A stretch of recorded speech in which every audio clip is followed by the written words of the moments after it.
قدیم زمانے سے لوگ گھروں میں طوطے پالتے اور انہیں بولنا سکھاتے رہے ہیں، لیکن اس قدیم زمانے اور اب میں تھوڑا سا فرق ہو گیا ہے۔ اس وقت طوطے انسان کی سکھائی ہوئی باتوں کو محض دہراتے ہی نہیں تھے بلکہ اپنا بھی دماغ استعمال کرتے اور عقل سے کام لیتے تھے، اور اب وہ لکیر کے فقیر ہو گئے ہیں، جو سکھا دیا، سیکھ لیا اور اسی کو انسان کی مرضی کے مطابق ادا کر دیا۔ اس تبدیلی کی ایک خاص وجہ ہے۔ کہتے ہیں کہ ایک کسان کے پاس ایک طوطا تھا جو بالکل انسان کی طرح باتیں کرتا تھا اور عقل مندی میں انسان سے بھی 2 قدم آگے تھا۔ ایک روز کسان نے اپنے چاول کے کھیت کے قریب ایک بھینس کو چرتے دیکھا جو پڑوسی کی ملکیت تھا۔ چونکہ پڑوسی سے اس کی خاص عداوت تھی، اس لیے اس نے بھینس کو گھیر کر پکڑ لیا اور گھر میں لے جا کر ذبح بھی کر لیا۔ بھینس کی کھال دریا میں پھینک دی اور تھوڑا سا گوشت پکا کر کھا لیا اور باقی نمک لگا کر کوٹھری میں چھپا کر رکھ دیا۔ طوطے نے یہ سب کارروائی دیکھی لیکن اس وقت بالکل خاموش رہا۔ دوسرے دن پڑوسی اپنا جانور تلاش کرتا اس طرف آیا اور کسان کو سلام کر کے اس سے پوچھنے لگا، کیوں چودھری جی، تم نے ہماری بھینس تو نہیں دیکھی؟ لیکن اس سے قبل کہ کسان کوئی جواب دیتا، طوطا فوراً بول پڑا، ہاں، تمہاری بھینس ذبح کر لی گئی ہے، اس کی کھال دریا کی تہہ میں پڑی ہے اور تھوڑا گوشت کھا لیا گیا ہے، باقی آئندہ کے لیے محفوظ ہے۔ کسان نے اس حقیقت سے انکار بھی کیا لیکن پڑوسی کو شبہ ہو گیا، کیونکہ طوطے کی قابلیت سب گاؤں والوں کو معلوم تھی۔ پڑوسی نے 2 غوطہ خور دریا میں چھوڑ دی اور وہ کچھ دیر بعد بھینس کی کھال باہر نکال لائے۔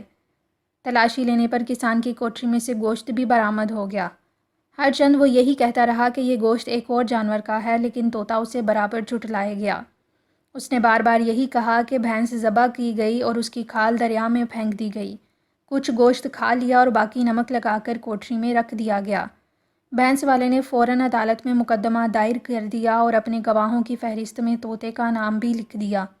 عدالت نے دوسرے ہی دن پیشی کے لیے سمن جاری کر دیا اور کسان کو حکم دیا کہ اپنے ساتھ طوطے کا پنجرہ ضرور لائے۔ کسان نے اپنے دل میں سوچا کہ کسی طرح طوطے کو جھوٹا ثابت کرنے کی صورت پیدا کی جائے، کیونکہ صرف اسی طرح اپنا بچاؤ ممکن ہے۔ طوطے کے علاوہ باقی سب گواہ کمزور تھے اور ان میں سے کوئی بھی آنکھوں دیکھا حال بیان نہیں کر سکتا تھا، اور عدالت لوگوں کی قیاس آرائیوں پر فیصلے نہیں کر سکتی۔ جب شام ہوئی تو کسان نے طوطے کو پنجرے میں سے نکال کر ٹین کے ایک کنستر کے نیچے بند کر دیا جس میں ہوا جانے کے لیے سوراخ تھے، تاہم باریک کپڑا ڈال کر انہیں اس طرح بند کر دیا گیا کہ روشنی اندر نہ جا سکے۔ رات ہوتے ہی اس نے چلم کے بغیر ہوکا قریب رکھ کر گڑگڑانا شروع کیا جس کی آواز بادل کی ہلکی گرج سے ملتی جلتی تھی۔ کبھی کبھی وہ ایک ڈھول پر اس طرح تھاپ دیتا جیسے تیز ہوا، گرج اور چمک کی آواز سنائی دیتی ہے۔ وہ قریب اگے ہوئے پودوں کو بھی اس طرح ہلاتا جیسے تیز جھکڑ یا آندھی کے وقت وہ خود بخود ہلتے اور ایک شور سا پیدا کرتے ہیں۔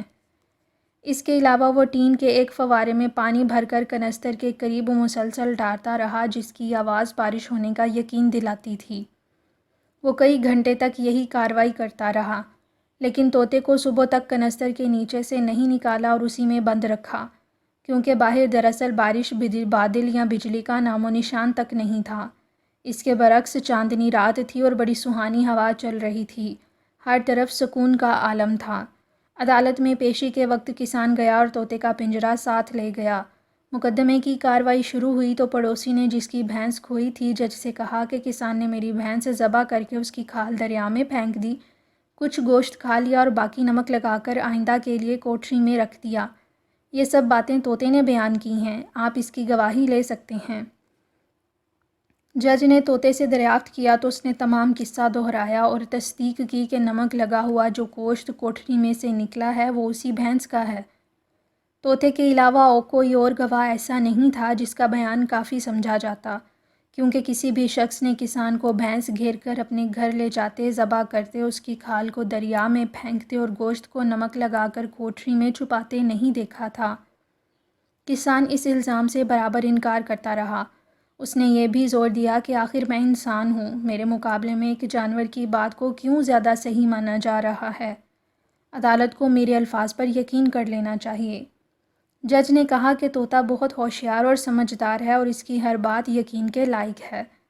تب کسان بولا کہ اس کی سچائی کی آزمائش کے لیے اس سے چند اور باتیں پوچھیے، مثلاً اس سے معلوم کیجیے کہ کل رات موسم کی کیا کیفیت تھی۔ جج نے یہی سوال طوطے سے کیا تو اس نے جواب دیا، عالی جا، کل رات کئی گھنٹے تک خوب بادل گرجے، بجلی چمکی اور تیز بارش ہوتی رہی۔ بہت دیر میں یہ طوفان ختم ہوا۔ یہ بات سن کر سب لوگ عدالت میں ہنس پڑے، کیونکہ سب جانتے تھے کہ رات کو کوئی طوفان نہیں آیا تھا۔ چاندنی کھلی ہوئی تھی اور ہلکی ہلکی سہانی ہوا چل رہی تھی۔ تب کسان بولا کہ اس جانور کا کیا اعتبار ہو سکتا ہے؟ یہ ہمیشہ اپنے دل سے باتیں گھڑ کر سناتا ہے جو بالکل بے سروپا ہوتی ہیں۔ اگر عدالت نے اس کی گواہی پر اس مقدمے کا فیصلہ کیا تو مجھ پر بڑا ظلم ہوگا۔ جج نے یہ بات مان لی اور فوراً بولا کہ تم سچ کہتے ہو، اس طوطے کی باتیں بھروسے کے لائق نہیں ہیں، میں اس کا بیان رد کرتا ہوں، اور چونکہ آنکھوں دیکھا حال بیان کرنے والا کوئی اور گواہ موجود نہیں ہے جس کی شہادت پر ملزم کو مجرم قرار دیا جا سکے، اس لیے مقدمہ خارج کیا جاتا ہے، اور میں حکم دیتا ہوں کہ مقدمہ چلانے والا شخص کسان کو ہر جانے کے 25 روپے ادا کرے۔ کسان بہت خوش ہوا اور اس نے گھر آ کر طوطے کے پر نوچ دیے اور اسے جنگل میں چھوڑ دیا تاکہ کوئی اور جانور اسے کھا۔ طوطے کی یہ حالت دیکھ کر اس کے ہم جنس بہت سے طوطے وہاں جمع ہو گئے۔ تب اس عقل مند طوطے نے ان کو مشورہ دیا کہ آئندہ کسی انسان سے واسطہ پڑے تو یاد رکھو کہ جو کچھ وہ سکھایا کرے اس کو رٹ کر یاد کر لینا اور انہی الفاظ کو دہرایا کرنا۔ اپنی عقل سے کام لے کر کوئی بات ہرگز نہ کہی جائے ورنہ میری طرح حشر ہوگا۔